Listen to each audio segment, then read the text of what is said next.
What's up, y'all? It's your boy, the grandest of them all. Even your mama fall for Grandmaster Caz here representing Rock the Bells Radio.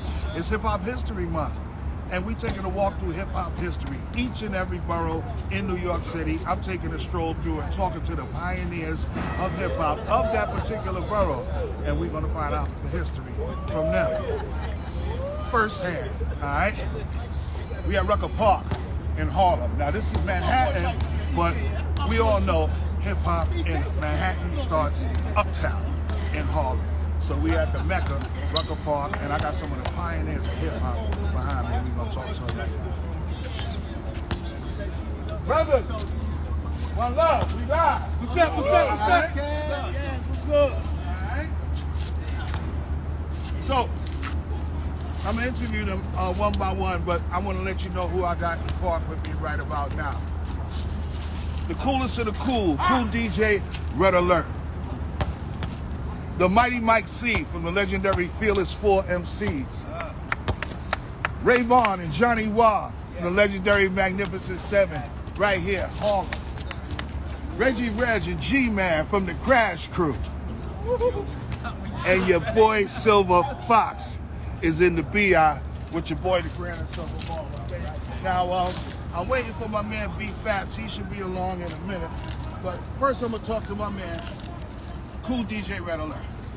Now, as far as the Bronx is concerned, if there's a debate over who's ours or not, we always claim Cool DJ Red Alert because pretty much he made his bones as far as early days in hip hop in Harlem and with in the Bronx with legendary Bronx DJ. But your roots is right here, and not just Harlem, but right here. Yes. Rucker Park, 155th, Polo Ground. Talk about it. A lot of people don't understand that this park is actually where I used to come out for recess. Right back there used to be a school, PS 156. Come out the side, come out here for recess. Back there, behind the place called the Polo Grounds, is a project called Colonial Projects.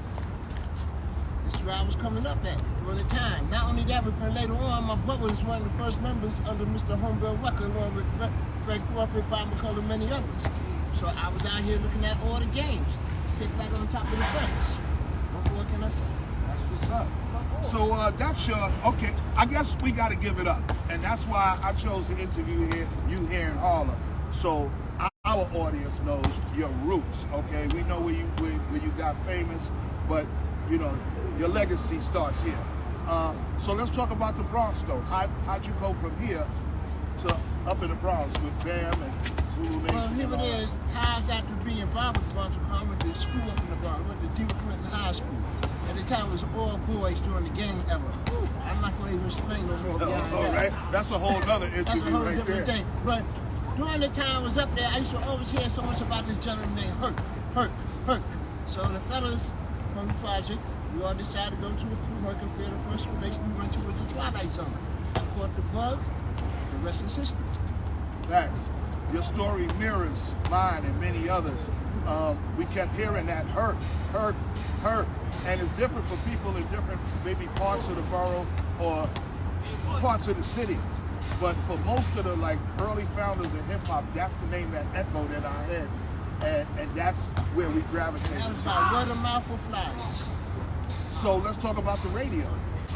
You kind of graduated from hip hop early as a DJ, because in order for most people to advance, you had to be an MC. You had to rap to get on a record, like that. Yes. But you took the DJ route and landed up on the radio, became one of the longest running hip hop DJs ever on the radio. Yeah, respect on that. You know, being affiliated with the almighty universal Zulu Nation under behalf of Africa Bambaataa, you know, here it is that we was expanding ourselves from the Bronx and coming downtown in various areas, and then it wound up into the Roxy. When we was in the Roxy, you had the program director. He used to come down there. He talked to Bam, and then the first person they were looking at was Africa Islam. We missed a couple of appointments, so they went after my cousin, the original DJ Jazzy J. Wow. Did it for a couple of months, but then he moved on with the Soul Sonic on road, so they came to the next person. That was me, 1983 in October. Wow. It's crazy how things work out. I mean, that could have been somebody else's opportunity. They missed the tag. The next person before you, they had something else to do, and then you land up, and now you wind up being the person who outlasts everybody as far as longevity in that particular genre. What I always learn, Caz, is that, you know, when you see opportunities come, you learn to embrace it and don't abuse it. And I learned how to build on top of it and learn how to maintain the strategy, what is from era to era, generation to generation, to sustain and make it happen. There's one thing I got to bring up. A lot of time when people interview people, you know what I mean, you know, they be basically, you know, sucking their nuts and stuff like that. But we keep it real here at Rock the Bells, and I know you personally, so I can talk to you like this. There was a time when the entire early generation, or first generation, pioneer generation of hip-hop was mad at Red Alert. Yes. Okay? You being a part of us and all that. Yes. But at a point, everybody was mad at Red Alert. Why was everybody mad at Red Alert? It was mad at me because here it is that during the time period when it was going, like I say, every generation, here comes the next set of people that start making music. And you know, we had it being it was being acknowledged by the youth at that time that were looking at the new stars. So what is it the radio station want me to do? They want me to program the stuff that's going on. Now I respect my peers that I came up with, but the stuff they was making wasn't up to par with what was going on at that time. So of course, every one of them scrutinized me, mad at me and everything, but I had to build that tough skin to keep it going. No doubt. You know, Yo, we had a meeting. Yeah, meeting Bronx River Center. Yo, you know how, what do they call it now? We had an intervention, okay? We had an intervention with Red Alert. And, but yo, the bottom line was, listen, this music that's being played on this radio station is top tier music. This is the music that people approve of. You make some of this and you can get in the playlist. But just because you my man, just because we played together, you my cousin, whatever, that don't mean I'm automatically doing. He said, give me some heat and I'll play. That's all I want. Bottom line, give me some heat. Make some dope shit and I'll play. As long as you give me the right ammunition, I'm good in the field. So, okay, so let's jump to Boogie Down Productions. Yes. Okay, and you became like the DJ, like the focal point of the overlord of that kind of movement, you know what I mean, radio-wise and personally. How'd that relationship come about with you and KRS? Well, rest in peace, my man, Scott LaRock, because Scott LaRock and I were very close friends, you know, and the other people didn't know that I was also playing ball before I became a DJ, and that's how I got to know Scott. So when Scott got involved into doing the form of music, you know, DJing, and he wanted to form a group, you know, as he was a counselor at a shelter, you know, he came across this gentleman, and I never forget that day he came down to Latin Quarters, it was Celebrity Tuesday, and he handed the DJ this acetate, that's what we used to call it, a hard plate, and he played it, it was South Bronx. After he finished, he passed it to me, he said, this is for you, and I went ahead and started banging it out. Why'd you start banging that out? Well, because number one, it was a rivalry going on at the time because I used to be on 98.7 Kiss FM. My rivals was over there, 107.5 WBLS. Rest in peace to Super Rocker, Mr. Magic. I always call him the door opener for me to be on radio. Tim, along with, they had a little crew called the Juice Crew. So, Shan made a record called The Bridge. I know that Mr. Magic had just some kind of disrespect to Boogie Down Production when they was on their different thing. They got mad, so then we got into another label, and for $50 I heard, one take, they went ahead and made South Bronx. One take, $50. One take, $50. Like, it's $50 an hour for the studio, right? A lot of money at that time. You go in there and do that shit in one take. A lot of money at that time. And it winds up being South Bronx, like the Bronx anthem. Okay, and sparked off the wars between the bridge wars, they call it. Radio wars, the bridge wars. Exactly, yeah, between KRS-One and MC Shan. Salute to MC Shan, we'll be talking to you when we get to Queens. Oh, okay. But that was phenomenal. The Sprite commercial. Yeah, a lot of people thought that, you know, we was always going to go into some physicality, but we always kept it on turntables and the microphone. This way. It led to years later that we all got together to do this Sprite commercial. And that goes to show you that how unified we was. Because we was on the road together doing many things. Why not show them on screen? Exactly. Just like the VERZUZ. right now, these cats are going up against each other, and then we taking this on the road. So I mean, so whatever divisiveness you may think that's there, the bottom line is hip hop. All right, let's keep the damn thing moving. All right. Who else we got in the house? My man, yo Fox, come down there, sit with me for a minute, man. I got my man Silver Fox in the building. Now we just interviewed Silver Fox on That's the Joint, and I thought it was only fitting that we have him here. He's a Harlem legend, and the more I research and the more I interview cats that I already know, basically, I learn more and more about them and about their history. You got to understand, back in the day when we was all grinding out here trying to make a name for ourselves, and we were kind of into ourselves and into what we were doing around us. We had alliances, but I didn't know everything about you. You didn't know everything about me. But I'm finding out more and more, and I can't be more impressed. I'm like, I'm glad that I'm cool with this dude because he's a real G. Just beyond him being a cool cat on occasions that we met, I know a little bit about your history as far as the Fantasy 3, but because of our interview, I learned a lot more. So let's talk about your influence over a few key individuals in hip hop, particularly LL Cool J, which we talked about. That was my dude. Well, first of all, these guys are my influence. Mighty Mike C, Class Crew. I can't stand you, bro. That's my man. That's my man. Rayvon, Johnny Rock. We did when I was just a solo MC, you know what I mean?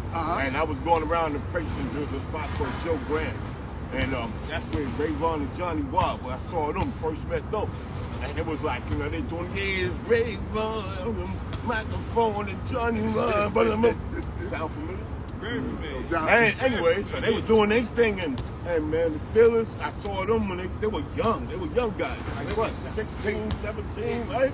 You know what I mean? And it was like Tito and them, and they were the ones that influenced me, because I'm from Grant, and OC's from up the block, and Crazy Eddie's from Grant. Well, apparently you did something with that influence, because you wind up influencing one of the biggest MCs slash rappers out today, LL Cool J. So, I mean, I want to hear that story. We're going to get on that. But LL, it was like 1983. We had the a social club up the block on 134th Street, La Familia Social Club. And around the corner was CCL Records. We were based there. And we took specific records. That was what Is Your Rock was on. So we blanked that out and started our own label, CCL Records. So we had an office there, and the number and everything was written on the album. So L came down, and he was, you know, LL Cool J, young 16, and he wanted to get signed. He was going everywhere, you know what I mean? He was supposed to come down with Mikey D, but, you know, that didn't happen. So L came down, and, you know, we do what we do. We battle right there in the record shop, and that was a G, yo. Ever since he was a kid, yo, he just come in your office like, yo. He's like, what? You know, yo, I'm LL Cool J, man. I'm good. I want to get signed. I'm from Queens. It was all like this. Like, he's hyped, like, you know, and I like that because I'm hyped too. But it was like, okay, bet, man. Yeah, calm down. Let's put on something. All right, let's battle. We battling in the record shop. People doing one of these numbers like, whoa, listening, and, you know, and it was cool. But he came, you know, I talked to my boy Chico. He didn't want to sign him. So L came down like every day. We hung out the whole summer. We went to places. I took him to Joe Grant's. I took him up to White Plains. I took him everywhere. You know, everywhere I went, L was there, you know. That's the reason why. I see a lot of times influences are larger than really the audience, not the audience, but like fans of different artists really understand. I'll talk about something else a little later on. This is about you right now, but you know, there's an instance that came up that's relative to what you were saying right there. So the song It's Your Rock. It's a classic. It's a classic. It's not a commercial classic. It's a hip hop classic, and it's been sampled. Several times. Over and over. Okay, to make even bigger records. Tell us a little bit about the history of you and the Fantasy 3 in that particular song. Yeah, well, for sure, we had that was our first song. We shot it as a demo. and we was trying to shop it around, get signed like everybody else. So I guess it wasn't polished enough. It wasn't like ready for radio enough. So we talked to a guy, Julio Guina, my man Chico, and Chico put some money in. We went into the studio, and we started getting people to formulate, to put this together. We started with Master OC. You know, he said, okay, Pat. And the thing is, Fantasy 3, I was actually introduced to them by Devastating Tito from Fearless 4. Because I didn't know Chico, and I didn't know Charlie Rock, and I didn't know Larry D. So we together, we got our thing, we put up. So now we got the record. We went to a specific label. They signed us up. Said, okay, we're gonna put you out because we're just starting out. And the record, we went everywhere. We went to Red Alert, and we went to Mr. Magic. Did Red play your shit? I know he had to play it. Everybody played it. I did. Okay. Okay, just check it. That's validation. You wasn't at the meeting then. Nah. So we got Punkin in the All Stars Punkin, and we Master OC, and everything just started clicking. Punkin played the music, and everything was right. We got it raw rock, and we got it on the radio. Now we here, and it's like, yeah, we young ladies first people start with, yeah, we like that hardware, so I develop. And then next thing I know, the other day, a week later, 2 weeks, I'm hearing Crash Cool out there on the radio, and I'm like, you know, I'm like, man, that's my song. It started out going ding. Yeah, and I'm like, hold on, wait. He was like, wait, hold up. And I started, so, you know, I got very, I got belligerent with my label and everybody, and got belligerent on the radio, and it was like, you know, we were calling each other names and this, that, the other. Early hip-hop beat. We friends now, man. We good now, man. We good now, man. We good now, man. But it's history, that's all. So we call each other names. You know, we had a battle in Broadway International. They dubbed it the War in '84, and we all had our battle right there. Right. We made another record, Fighters in the City, Fantasy 3. Because we were like, yo, we gonna tell them about yo. And that's when I told my boys, yo, y'all gotta have to write. I'm like, we doing Biters in the City, we gonna talk about them. Y'all better sit down with your pens and pads and do like LL Cool J did and write. I've seen that movie before. Yeah, so it was like, I bet you did. And you had 3 people to contend with. I only had 2, so I'm like, you know. So we did It's Your Rock, and we had our battle with the Crash Crew. It ended up in a little melee. How you say it? Intervention. You know? Okay. Yeah. So we had that going on, and it was like, you know. So we did another record with some of the Buck Stop here. I was done with Fantasy 3. I was ready to just do another record and be out. And the Buck Stop here was supposed to be like my single springboard. But what they did, as labels do, they labeled it both the same record. So Summer / the Buck Stops here is on one song. So now it's like, oh, okay. Yeah, I pretty much threw a fucking wrench in the shit. Yeah. Promote that the right way with 2 records on one.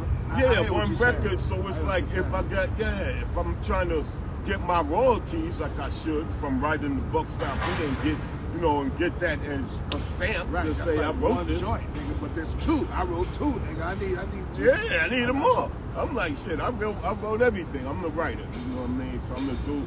But I learned this from, my craft came from all of these guys. All of them is like, because a blend of everything. I'm the hypermaniac. I'm like, yeah, man.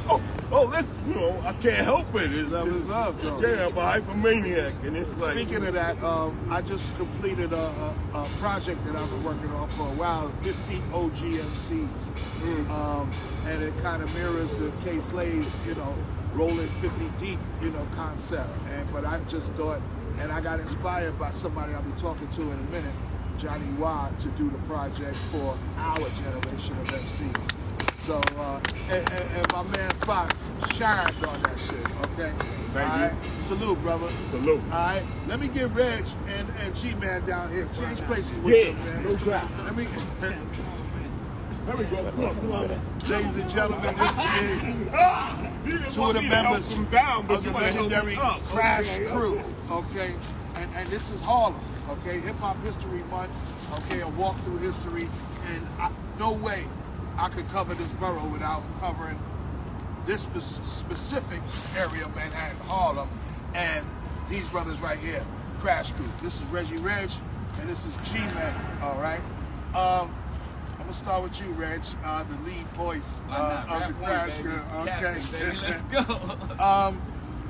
Tell us a little bit about the history of the Crash Crew, like origins. All right, in 5 minutes or less, the Crash Crew start from Lincoln Projects, 135th Street. The first music and the first parties we should go to is Sapphire Disco, to Rennie, B-Fats, rest in peace to Donald D, DJ Hollywood, Eddie Cheaper, Reggie Wells, right here on 138th Street at the Rennie.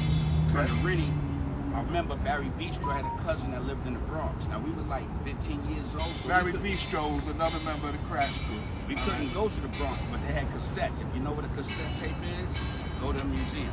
We had cassettes. A cassette is a new. I'm just saying. For some, you might have to explain it like that. It was 50 years ago. Facts. Right? 50 All right. years ago. So cassette tapes, Ridgeway, Barry's cousin brings the cassette. We listening to the Furious 5, Mostly 4, Grandmaster Caz, Kool Herc. We like, what the fuck? So now we listening to our mother's music, but every generation it goes, we modify it. So we listen to breakbeats now. We go into Downstairs Records, 1979, first record come out, Kington III, Sugarhill Gang. It gets moneyed after that. Sugarhill Gang. Well, Jocko, King Rappers Alike, and but then number 8, 60-something other records. 48, you said. About 48, About yeah. 48. But 8 hit record. 8, we the 8th hit record. I gotta verify that. We come out right from Harlem. Now we got a leg up because we got Mixmaster Mike and Disco Dave with us, who has a super sound system like the Sasquatch or the Funky Four. So we're promoting parties. We started out as carrying equipment for them. Correct me if I'm right, G. You right. Get in here anytime, man. Get in here, move a little closer. You got it, Get in here, bro. You get got in it. here. So now we carrying equipment, we doing parties. We seeing what they did, Sapphire Disco, Mike G, B-Fats, Donald D, and all these guys. We said, damn. So now we 17 years old. Some of you have got jobs. The records is coming out. 1, 2, 3, 4, 5, 6, 7, 8, 48. The hit records is there. Mike say, I know you number what? Number 6? I know you're a new generation. I know you there, Mike. I know you're waiting. But anyway, you got the stats on. I work with the team, baby. I work with the team, baby. So anyway, we come out with High Power Rap in 1979, but we don't have enough for two sides, an A and a B side. We have a one-sided record that we put out. Some of you call Money Out. We have a one-sided record with no label on it. It's a white test press. We stamp it with the stamp that we used to stamp people for the parties in the back and forth. I wish I had one of those. So we only pressed it, how many, 500? 500. We only pressed 500. That's all we could afford. That is the joint. It's in the museum sometime soon. Gotcha. All right, with the jacket. All right. Same as plug. Okay, so now we come in, we do High Power Rap. Sugarhill hears it.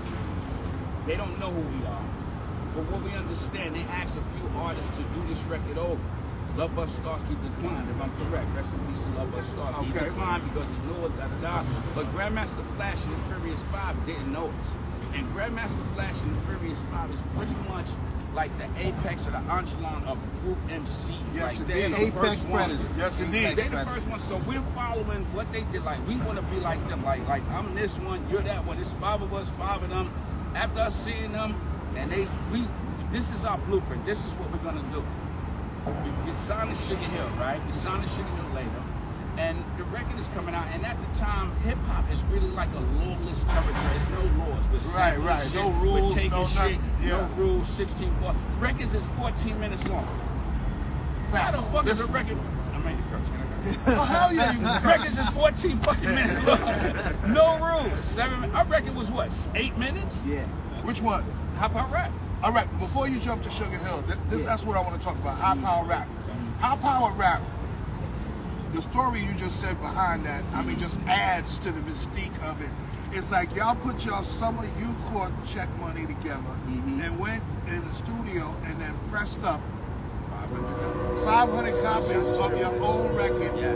And then did y'all go to stores? Nah, sold we sell you out just the sell back. them out- Mixmaster Mike had a Cougar, black Cougar, black and gray Cougar. We would park that joint on 135th Street and 5th Avenue, pop the trunk, sell them out the trunk of the car. Just like that. So the record was playing on the radio. The record had airplay. The record. Or Mr. you were Magic. just going out We to... took it down to Mr. Magic. It hadn't gotten radio play yet. It was just word of the mouth and on the street stuff. In the streets. And when we would do the routine, because a lot of the record was from routines that we used to do. And so when we would do a party in the park, like the big park or something on 135th, we would sell it out the trunk of the car like that. I know them 500 went quick. Yeah, Real but quick. then after a while, but Mike and Dave were a little older than us, and in fact, the studio we recorded it in, Mike and Dave, I think Mike worked in the studio. It was a commercial editing studio. Editing studio. 8-track, spliced. Yeah. That record is spliced. It's It's done spliced. on 8-track. It's spliced. It wasn't cut. It was spliced. That's great. It seems like y'all just went in there and cut Nah, out the record. nah, it was- that it was was- it was- that- it was spliced. commercial edited spliced. Okay, It was okay, commercial got edited you, studio. got you. And that's how we used to make our mixtape with the Crash Crew sound effect. We came with the Crash Crew, all that stuff. And then we went down to Mr. Magic, right? After we signed to Sugarhill. And rest in peace to Greg Maris. Because we're right here at the Rucker Park. And Right, this park is named after him right we now. started It's that court. Entertainers The Basketball. Entertainers Basketball. Yeah, The yeah. first game was I was us. going to get into that, but we Yeah. can't. I don't want to get past high power rap. We had a first. leg up. Because man. hold We had a on, leg hold up, on, man. hold We're on. sorry, man. High power rap, okay, like I said, to hip hop, it sounded like y'all niggas went in the studio, and rest in peace to Daryl C. Rest Right? in peace, Daryl C went in the studio, got on 2 turntables, put on Freedom, and just cut that shit while y'all was doing y'all thing. Okay? That's how authentic it sounded. Okay, as opposed to the Furious 5's Freedom that was redone by a band. Yeah, it was tight. Exactly. It was fun. It was dope. But It wasn't better than it ours, Caz. I'm not gonna say what was better. I'm not saying which was better. I love you, Mel. But I'm not gonna say which was better. Mel. I just know which My one was Uncle the Mel. most I'm just authentic. saying, it wasn't I better mean, than ours. which one was the most authentic sounding, and that was yours. But the highlight of the song is you. Is when you're. I mean, the whole song was dope, but the highlight of the song when you come on. That's the icing on the All right. cake. That's the icing And on the the man cake, on the mic, baby. he know you like, and we call him G-Man. You walking down the street with your box in your hand, and you playing the music of the Poison Clan. Now, who's the Poison Clan? The Poison Clan was all right. So the Crash Crew was a lot of us. It was Yo, fat. Y'all was like the first Wu-Tang, Yeah, okay? we was. Yeah. We was. and the Poison Clan was a Buzzy subgroup Buzz, of the Crash LSD, Crew. 45, TC, Debbie Fly Dad. Guy, Debbie Dad. Rockstar They were more House. like our security and people Hey, that fam, checked the door. crew, They were crew. fam. They were fam. You gotta understand. I've known this guy since Nursery school. since Yeah. like kindergarten. Yeah, kindergarten. And all of us, went to the same elementary school for the most part. Yeah. And we all grew up together. We used to fight each other. All the time. They used to jump me and shit. I had to bring him in right, man. Had to bring him in right. Oh, that's that bullshit, Broke my right? fucking hands, But- though, man. He's like, I broke my damn Made hands. him sensitive, and now he sings. See, that's why he sings. That punched me in the eye. So the Poison Clan was just a part of the group that weren't MCs and weren't DJs, but they were folks we grew up with, who we rolled with. And with the Mike and Dave operation, I mean, 'cause I started out, pushing speakers, and I wanted to be a DJ. I didn't want to be an MC. I didn't even know anything about MC, but I sucked as a DJ. I didn't stop Reggie. Hell no. Rap one, baby. Yeah. But listen, the song, I mean, that verse, that the part of that song is legendary. The crowd comes alive. Everybody starts singing that part. I mean, what made you, instead of doing a verse, just do that melody, that song? Well, I gotta say first, my inspiration for that came from some of these brothers here, Johnny Wild, Ray Vaughn. Okay. My inspiration came from, most definitely from Hollywood, and that kind of sing-song thing, that some of the folks was doing at the time. Guilty as charged. Yeah, absolutely. Yeah. Caz, You were singing MC yeah, too. it's like sing song, like the sing song kind of, rap feel, and Jekyll and Hyde as Yeah, well. that's right. And and they had a cat down with their crew called Junebug. E-Man. E-Man, right. Yeah. And so, you know, honestly, those are some of my influences. And so I'm walking down the street, literally, I had a JVC biphonic boombox. Okay. That I used to play Mike and Dave tapes on. Yeah. Because I came late to the crew. I didn't come to the crew until 79. So I didn't really know much about the Rennie. My influence, what got me into rap, was Lovebug Starski. One day in '79, he came and played in Lincoln Park, and he ripped it. And I was like, just watch the girls like melt on the dude. Okay. And I was like, yo, I gotta do. That's Quick what I way gotta into do. some draws right there. For real. Okay. But I have this JVC boombox, and I had already started writing rhymes, and I actually, just real brief backstory, the Crash crew had at one point broken off from Mike and Dave, and there was a falling out, and there was another MC that was part of the Force of the Five. His name was Fly Guy. He was the original Force of the Five, and Fly Guy refused to come back. So when the four of them came back and there was an opening, when they left, I had started rapping with Dave, doing like Sweet 16 parties and stuff like that. And I started writing rhymes and running to Dave, what do you think about this? And Dave was like, yo, that's IG, nah, that's whack, whatever. And started writing. And so when they came back, I became the 5th member of the Force of the Five. So I'm walking down with this JVC boombox, and you know, it just kind of came to me. The reality, your reality came to you, and you wrote it down and sung it. You walking down this, and you was playing the music of the Poison Clan, and you said everything you said was actual, and that's I think that's why it was so felt. You know what I mean? Salute to you, baby. Salute to the legendary Crash crew. Rest in peace to Darryl C. and brother Kenny Yoda. Yes, as well. Most legendary definitely. Crash crew. Yo, let me get Ray and Johnny down here, man. Come on. Max 7. Let me get B Fats over here too as well. B Fats is in the hen house. Okay, if you hear me say that on the station, this is where I got it from. Okay? Where do you want me to Here, move my phone. You sit right there. Ray, you can sit here. Johnny, you can sit here. Okay. I ain't got your $2 yet. Oh man. Okay, this is one of the funniest dudes in Harlem right there, without being a comedian and getting paid for it. Okay, legendary B Fats. You can't say Harlem and you can't say hip hop without saying B Fats. Also, I got my man Johnny Wah, my man Ray Vaughn in the building. These guys have a large chunk of Harlem history under their belts, and I'm gonna start with you, the DJ, B Fats. Tell me a little bit about the history of hip hop in Harlem. Hip hop in Harlem. Late 70s. Band member. Playing with my siblings. 12 years old, singing the blues and bars when I had school the next day.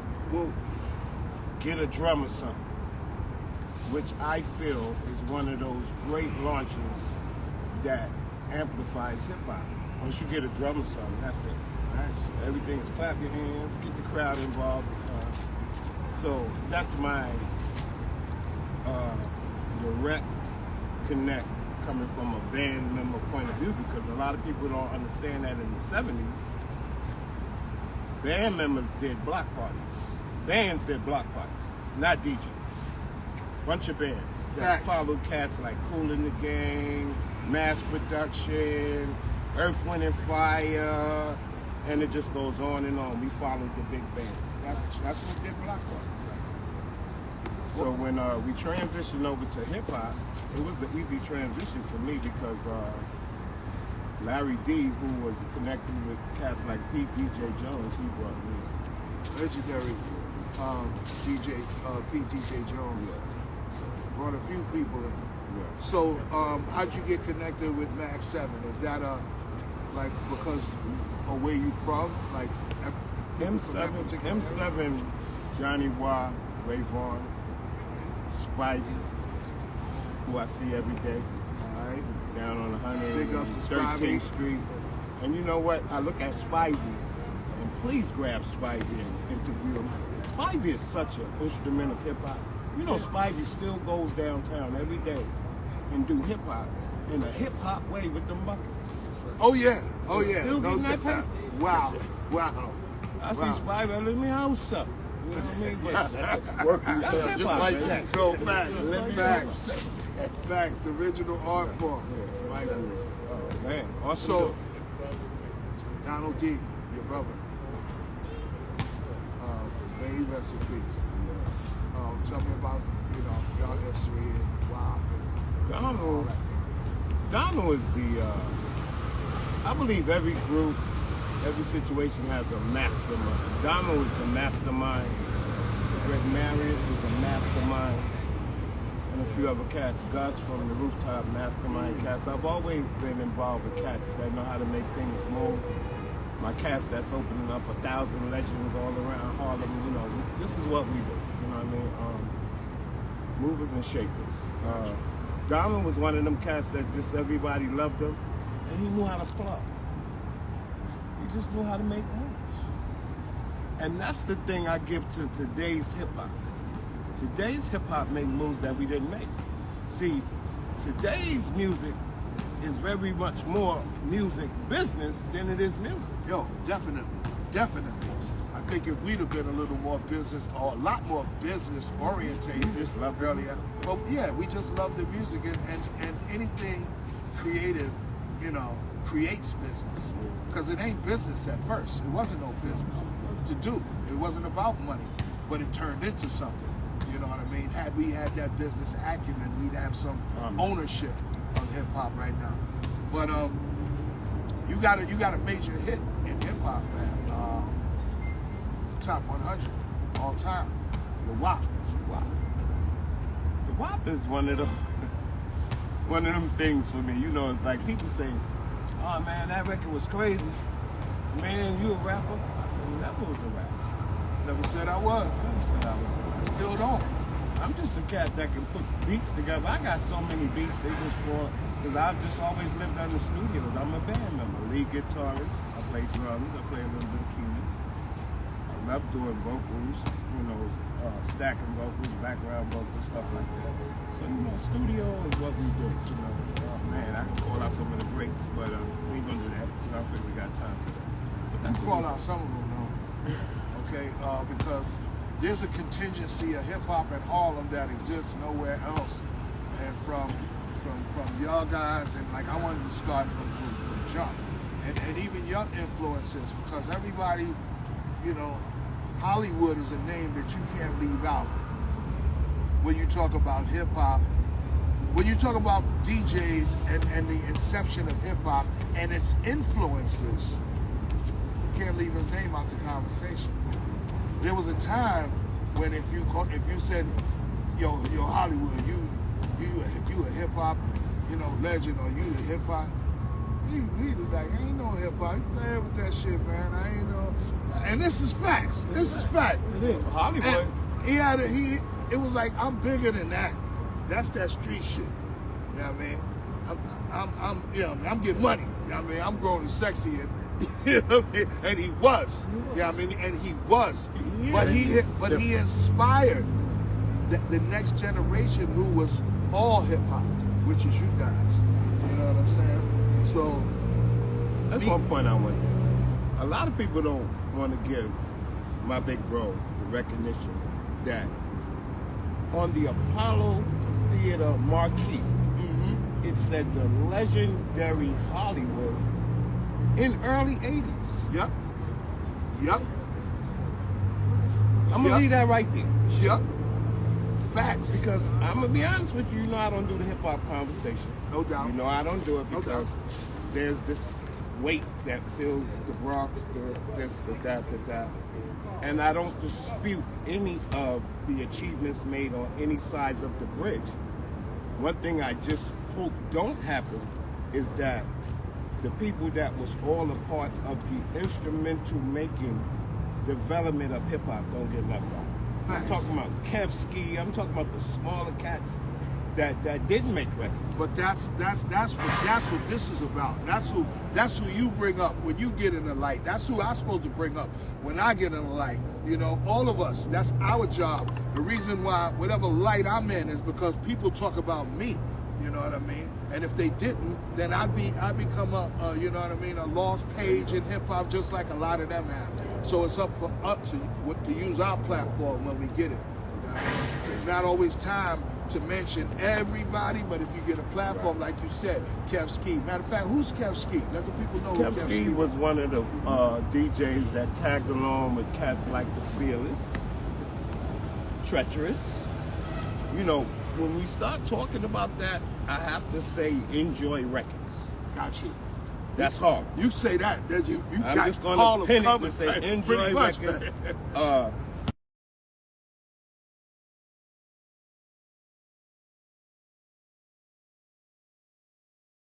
And y'all only 2 more people, so that's 3. Who's the other 4 of the Magnificent 7? We got Shoe Shine, Tie Stick, E-Man, of course Raymond and Johnny Ball, Spivey, and may he rest in peace, DJ Cookie. Got you. Cookie's actually one of the founding members of Magnificent 7. I've known Cookie all my life. Came from Alabama in 1970. Okay. Cookie was in my 3rd grade class. But before I get to that, my connection with B. Fats and his brothers this year. First of all, rest in peace, Donald D. Me and Donald D. born on the same day, January 8th. My little brother Perry went to school with you guys. And that was kind of like my first introduction to hip-hop. Wasn't even a hip-hop party or a hip-hop record. It was my little brother kind of quoting what you guys were doing in the Renaissance. We lived in 137th Street. Renaissance on 138th Street, right around the corner. So when my brother come home, you know, he's saying Lovebug Starski, may he rest, he's saying his rhymes and Donald rhymes, quote. And you know, we're in the house and we're getting dressed. I'm like, what is that? You know, what the fuck is he doing? So when I asked about it, he's like, yo, you gotta come up to the Renaissance. Donald and them, they throwing parties over there. We had moved downtown to Chandler at that time. And I go up to the Rennie and I always tell people, first person I saw on a mic and a turntable was Lovebug Starski. He was killing it. Donald, Al B, who was Al Cash now, the whole Sapphire crew. Now, Magnificent 7, we had a crew downtown already, but no, we didn't have any MC. I wasn't a part of Magnificent 7 yet, neither was Johnny. Johnny and I also went to school together. Magnificent 7 started out as 7 DJs. I can't even name the original 7, it was all DJs. But I was the guy in the neighborhood who had started rhyming because of, you know, the influence that my little brother gave me from you guys. So I'm making rounds. And can I say this on camera? Can I say this on camera? I was a drug dealer at a young age. I was hustling. This is Harlem culture. I was following Harlem culture in the shoes of the Nicky Bonds and the Freddie Myers and whatnot. If you lived in Harlem at that time, you wanted to be a hustler or a basketball player. I always said that Harlem got a get money mentality, whereas the Bronx is more like on some creative type shit. Right, Yeah, we got gangsters, yeah, we got, you know what I mean? But basically the overview of the boroughs, you know, Harlem is hustler, but like you said, gangster, everything get overflows. money, you know what I mean, mentality, period. Yeah. Everything overlaps with Harlem and the Bronx, like you said earlier. And, you know, like I was on the block at an early age, 15, already out there selling loose joints, selling weed. Me and a guy named Howie Slinger, may he rest in peace, may Howie rest in peace. But Johnny and I went to school together. So I got kicked out of Richmond around 77, late 77, I think. Johnny got kicked out about a year or so after me. So by the time I started rhyming, I was just rhyming because I used to sit in the hallway with Howie, and we would hold the drums for the older guys. Howie would beat on the wall, and I would rhyme. So we wind up going to, you know, we making out, because now hip hop is out here. We going to little parties. So we wound up in Mr. Soul's one night on 115th Street. You know, they threw the battery in my back. Yo, go get on the mic, go get on the mic. There it is. So I'm like, nah, man, go get on the mic. So I went and got on the mic. And, you know, the incredible bongo rock band Apache. That was my shit. And I just rhymed for about 20 minutes straight. And you could see the people started gravitating towards the front where I was standing. Like people were dancing, they stopped dancing, they start, you know, gravitating. So I'm like, you know, I kind of like this feeling. Okay. So, you know, and that was my introduction to being an MC. Let me tell you, there's nothing like that spotlight, man. And people don't understand it. That shit is riveted, man. That shit is, it's like a drug. It's addictive, man. And once you're in it, you know what I mean? It's like you don't want to be out of it. You know what I mean? You don't. I kind of learned how to spotlight everything you do. Well, me in particular, everything I do, I try to spotlight it so it seems like I'm on stage somewhere. You know what I mean? Because it's in me. Johnny, tell me about you and this guy's just connection. Like y'all were known throughout the different crews and the different associations. You know what I mean? Y'all too were the two faces or the two names that I wound up seeing on those flyers opposite me and JDL. Right. Okay. Prior to the Cold Crush Brothers, JDL and I were the leftover members of the last crew that I had before the Big Bang Hank thing happened, and that last crew broke up. And me and JDL was the only members left. L was like, yo, don't start no another crew, yo. Like in essence, he like, don't put no more of these whack niggas down with me, man. You know what I mean? That's JDL. That's JDL. That's JDL. He told, yo, I don't want to be down with no whack crew. You know what I mean? And he was keeping it real. At that point, we was whack. You know what I mean? We was building towards something, but those wasn't the pieces. Yeah. So he was like, yo, just me and you do this, man. So I was like, bet, fuck it. So we became the Notorious too. Right. And if you look at flyers from, I don't know how many, it could have been 2 years, but it seems like we was on every fucking flyer that came out. You know what I mean? And after a while, it was like, y'all was on every fucking flyer that came out opposite us. So they start doing things like contests with duos just to have us like be the highlight, y'all Manhattan, us Bronx. And y'all know the rioting as far as the Bronx is concerned didn't come from the Bronx, it came from Harlem. Right. It came from niggas coming to Harlem and seeing y'all at Harlem World. You know what I mean? Mm-hmm. And then y'all start coming up T Connection, XC Garage, all that type shit. So that union, how did that union, that bond between y'all, because you said y'all was boys from school. You know what I mean? But there's a synergy that y'all had. You know what I mean? After 78, 79, I think I dropped out about 79. So we both were going to Julia Richmond. When we linked up, I heard Ray Vaughn. I was actually from the east side, First Avenue. I grew up in Foster Project. Went from Foster Projects to Jefferson Project. From Jefferson, hanging out. My mom's like, come home 9 o'clock. Nope, hanging out with them niggas. I couldn't get in. I wound up out all night. Out all night, because after 9 o'clock, it's Watson locking the door. Doing a lot. So I ain't had no place to go but to Ray Vaughn. I started hanging out with Ray Vaughn. So now, as I'm over there being rebellious, hanging out with Ray Vaughn, his mother kicking me out at night, find this nigga sleeping on the couch. Johnny Wall gotta go. You know what I'm saying? Oh, so you was JDL? Yeah. You was JDL, my nigga. Yo, my boss be like, yo, get that nigga out the closet. Alright, I know he in there. Closet? Yo, I was hiding in the closet. I had to hide this nigga in the closet. Nigga, I was hiding in the closet too. But I didn't want to leave. So we started linking up. We selling drugs, we hustling, we getting money. We was the dudes, we get up in the morning, people go to work. We on the block, we getting that money. We from Harlem, that's what we do. Right. After that, Friday, Saturday, we going to the club, we partying, wherever we at or whatever flyer we on. Ray Vaughn was singing too. As Ray Vaughn was singing, I was trying to mimic something to make myself be a part of that. To compliment right. that. Yeah. I remember doing some kind of bird calls that ain't sound right at all. You know what I'm saying? They were sounding crazy. But that's what I remember. Then after a while, we used to do anniversary joints. And we did it on 119th Street in Harlem. And everybody in the block would wear the same color. Magnificent 7, anniversary joint, all of that. Ray Vaughn already did his song joint, was a year prior to that. I was the rebellious, how can I say, Didn't like to write. I was the rebellious one in the crew. I didn't want to write. I was running around behind the girls. You know, I wasn't here for rehearsal or none of that. the day that we had to do this anniversary, Ray was gonna do his song, but him and E had something wrote, but I never showed up. So Right. that makes me out, you know. So now, yeah, it makes me JDL, so to speak.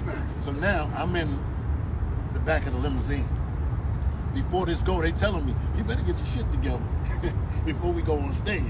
So I'm in the limousine trying to put the shit together, and I try to make it the melodic part, the melody part of the same way he was doing his. But, and like you were saying, the reaction.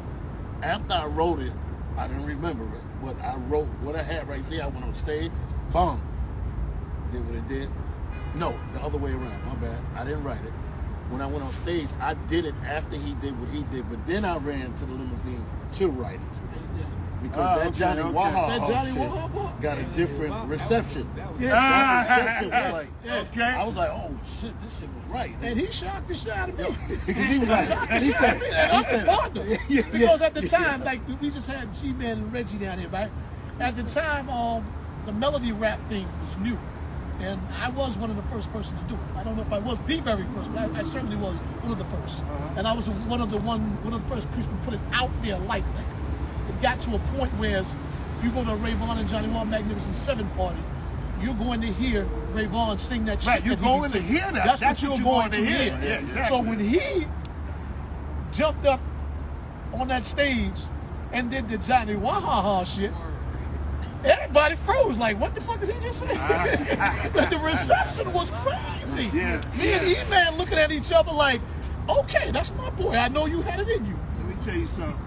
I can't do a party and they play To Be Real when I don't want to sing that shit, all right? Yeah, and I've done it on many occasions. Definitely give it up. Yeah. I don't bite people's shit. Yeah, I mean, but I definitely give tribute to you, you know what I mean? Whatever. Same with the Crash Crew shit. You know what I mean? With G-Man, you throw on Freedom. You walking down the street, nigga. I do that shit a cappella, had a whole fucking part going. Yeah, I mean, but salute the motherfucking Crash Crew, always. You know what I mean? So what about records? Y'all like our era spilled over into the recording era, but most of us never achieved commercial success with records. A few of us slipped through the cracks, you know what I mean?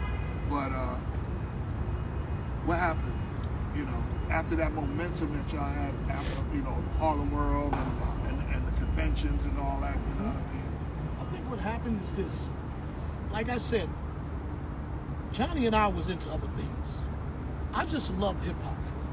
I always tell people, I never made a dime off hip-hop. I used to go to parties, rhyme, do our shit, get me a girl and leave. I didn't wait around to get paid or none of that because my job is done here. Because I was hustling, Caz. And I'm not saying I'm better than anybody else, but I would come into the party with $1,500, $2,000 in my pocket. I'm talking 78, 79, Right, 80. right, So right. we had, you know, so I'm not going to wait around and get paid $100 because we wasn't getting paid that much. We wasn't getting paid that much, so I'm not going to wait around. It's Magnificent 7, so it's 7 of us. Right. So if you give us $500 and there's 7 of us, you know, so what happened was, you know, me and you had a conversation earlier. Drugs was in our neighborhood, terrible. And I started going to prison early. I went to jail the first time in 1979. And after that, it just became a whole, you know, downhill effect. By the time I was in my early 20s, I caught a real bad break. I wound up doing 23 years in prison. So as far as records were concerned, I didn't get my shot because of that, I believe. I mean, don't get me wrong. Sugarhill, Sylvia Robinson reached out to us. A couple of people reached out to us. But we just didn't take it serious enough, I think. You know, like I said, we did more money in the street than like and what you know what a guy told me? This is a hobby. Hip hop is a hobby. Exactly. Nigga. This is what I'm doing. You know what a young man told me when I was in prison? He said, a lot of people don't know, and this is quite a compliment, so don't take it the wrong way, Jigga. He said, you was Jay-Z before Jay-Z was Jay-Z. He said, because you was rhyming, but you was getting drug money. Y'all was getting it. It wasn't me. It was us, because my whole family was involved. All of us went to prison. Me, my brothers, all of us. When they came and got us, we might have been the first people in Schaumburg, first people in the hood, to have a helicopter come in the hood. You know what I'm saying? Gotcha. For something that happened in Central Park. I was already on Raggers Island. I look up and here comes Johnny, Chris, Pete, Big Nick, Lil Nick, my whole family. Because of a sale that they made in Central Park. A huge sale. Right. So, as far as that, I think we missed our shot because we didn't take that part of our life. My mother used to always say, you're focusing on the wrong thing. May she rest in peace. She used to always say, you and Johnny are focusing on the wrong thing. You should be focused on that music. My mother came to Harlem Rollers see us one time. They threw my birthday party. And Donald's birthday party back then.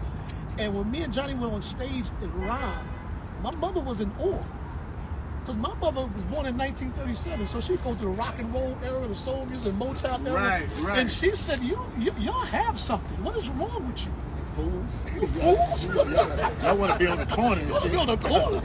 She said, you see how them people react She to saw you? the bigger picture. Yeah, she saw a bigger picture without the risk. You know what I mean? That would take 23 years of your my life. life, You know what I'm saying? But yo, when you came home, yo, it was like, that's Ray Vaughn. Nigga, that's Ray. I know you remember that night. I mean, yeah. Big shout to my boy Devastating Tito from Fearless School. Fearless He Artist. put together a Legends Award show, and me and Johnny got on stage for the first time in more than 30 years. We got on stage together, and guess who came up as a guest to congratulate us? The Notorious too. You already know. JD, Grandmaster Caz. And it felt so, I have a video, the video's on YouTube, but I watched that video from time to time, just the love was so genuine. You know what I'm saying? It's only right. And it's always been like that with us and y'all. You guys brought us to the Bronx and Ecstasy Garage. First we went to the Ecstasy Garage because you invited us, you, JD Elvis, you invited me and Johnny and Magnificent Seven up there. And we came up there and I saw what you was doing. I actually saw you in this celebrity club for the first time. I don't know if you remember. And you were doing a melody rap too. Yeah, I was doing it off the and I'm sitting there Us. looking, and yours was just completely different. You was like singing to the women, like, I was like, this dude might be my rival. Yeah, man. I had my little foray. Man. Sweet G inspired that. Yeah. And then as we know, that all goes back to Hollywood. Exactly. You know what I mean? Exactly. That singing, accompanying, turning down the music and, shouting out to the crowd. All that inspired us to do and be what we eventually became.